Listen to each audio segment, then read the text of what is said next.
সোমবার বিজেপির পক্ষ থেকে বেশ কয়েকটি বিধানসভা কেন্দ্রের প্রার্থী তালিকা ঘোষণা করা হয়। সেই তালিকায় মালদা বিধানসভা কেন্দ্র থেকে পুনরায় বিজেপি প্রার্থী হিসেবে নাম ঘোষণা করা হয়েছে গোপাল চন্দ্র সাহার। এদিন সন্ধ্যা প্রায় 6টা নাগাদ প্রার্থীর নাম ঘোষণার পর বিজেপি কর্মী সমর্থকদের মধ্যে ব্যাপক উচ্ছ্বাস লক্ষ্য করা যায়। দলীয় কর্মীরা আনন্দ প্রকাশ করে একে অপরকে অভিনন্দন জানান এবং আগামী নির্বাচনে জয়ের ব্যাপারে আশাবাদ ব্যক্ত করেন। দলীয় সূত্রে জানা গিয়েছে, আগের মতোই এবারও গোপাল চন্দ্র সাহার উপর ভরসা রেখে তাকে প্রার্থী করা হয়েছে। প্রার্থীর নাম ঘোষণার পর থেকেই মালদা বিধানসভা এলাকায় রাজনৈতিক মহলে জোর চর্চা শুরু হয়েছে।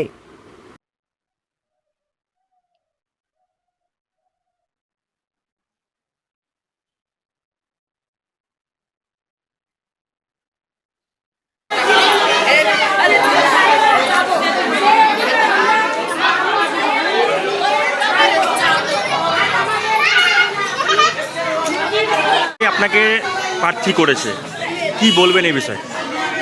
ভারতীয় জনতা পার্টি মালদা বিধানসভায় পুনরায় প্রার্থী করার জন্য ভারতীয় জনতা পার্টির কেন্দ্রীয় নেতৃত্ব, ভারতীয় সভাপতি সম্মানীয় নীতিন নবীনজি, আমাদের অল ইন্ডিয়া সাধারণ সম্পাদক তথা পশ্চিমবঙ্গের বিশেষ ইনচার্জ সুনীল বানসালজি, মঙ্গল পাণ্ডেজি, অমিত মালভিয়াজি, ভূপেন্দ্র যাদবজি সহ বিপ্লবজি সহ সমস্ত নেতৃত্ব তথা রাজ্য নেতৃত্ব সম্মানীয় রাজ্য সভাপতি সুনীল ভট্টাচার্য, আমাদের বিরোধী দলনেতা সম্মানীয় শ্রী শুভেন্দু অধিকারী, আমাদের সহ আমাদের কেন্দ্রীয় মন্ত্রী সম্মানীয় সুকান্ত মজুমদার সহ সমস্ত রাজ্য নেতৃত্ব, জেলা সম্মানীয় সভাপতি সহ জেলা নেতৃত্ব, মন্ডল নেতৃত্ব সহ আমাদের সম্মানীয় বুথ সভাপতিগণ, শক্তিকেন্দ্রের প্রমুখ বিজেপির সমস্ত শ্রেণীর কার্যকর্তাকে অনেক আমার তরফ থেকে অভিনন্দন জানাচ্ছি এবং তাদের কাছে আমি কৃতজ্ঞ পুনরায় আমাদের ভারতীয় জনতা পার্টি প্রার্থী হিসেবে ঘোষণা করার জন্য।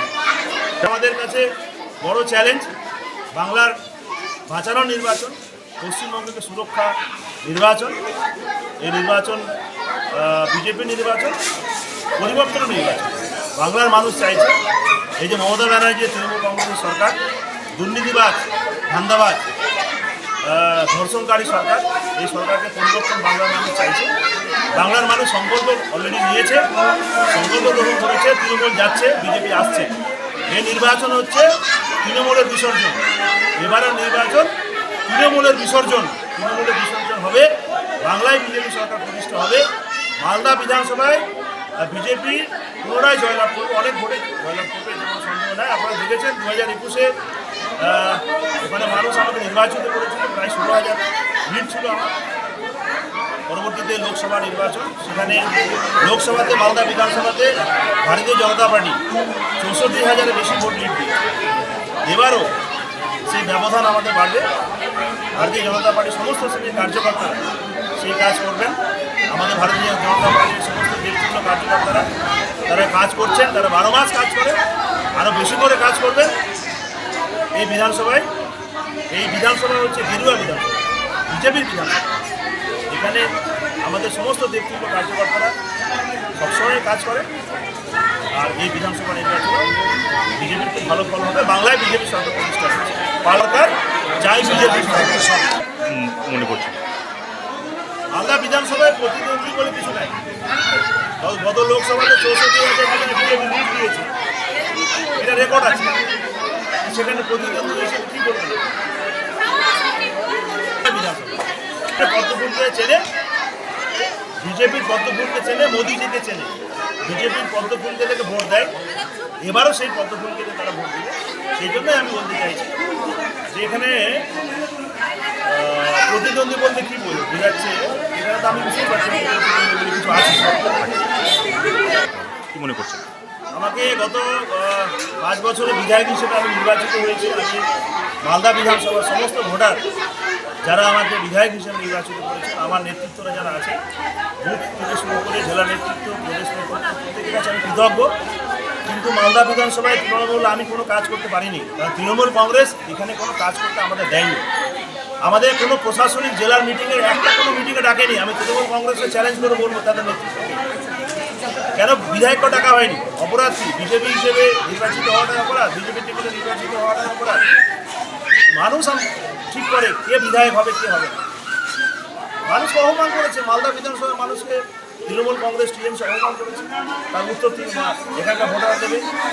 এখানে আমাদের কোনো রকম কথা, কোনো রকম বক্তব্য বিধানসভায় আমরা রেখেছি, সেখানে কোনো রকম বক্তব্য তারা এন্টারটেইন করেনি। এখানকার মানুষ বহু কেন্দ্রীয় প্রকল্প থেকে বঞ্চিত। এখনই এখানকার সমস্ত দিদিরা মায়েরা এখানে আছেন, মহিলারা আছেন। জল জীবন মিশন কেন্দ্রীয় প্রকল্প, আপনাকে একটা উদাহরণ দিব আমি।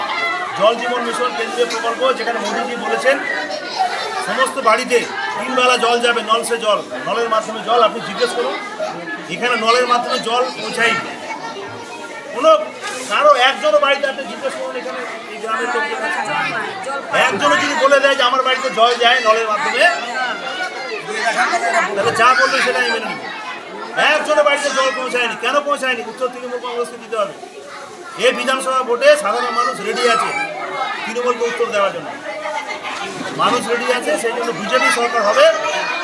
আমি এখানে বলে যাচ্ছি, বাংলায় বিজেপি সরকার হলে সমস্ত কেন্দ্রীয় প্রকল্প এক্সিকিউশন হবে।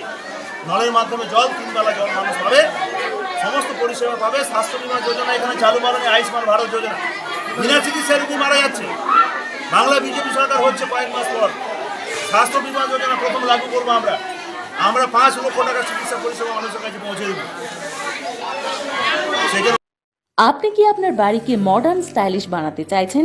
বাবা Loknath uPVC window and door নিয়ে এসেছে ইউপিভিসি উইন্ডো ডোর, হাই কোয়ালিটি ম্যাটেরিয়াল, মডার্ন ডিজাইনের সাথে durability, strong, maintenance free, compatible and soundproof door and windows, affordable price, best quality, hardware, easy installation, client satisfaction, সাথে 20-year ওয়ারেন্টি যা চলে বছরের পর বছর। বাবা Loknath door and window systems, Mangalbari Mahananda ব্রিজের কাছে, মালদা। 9733282969।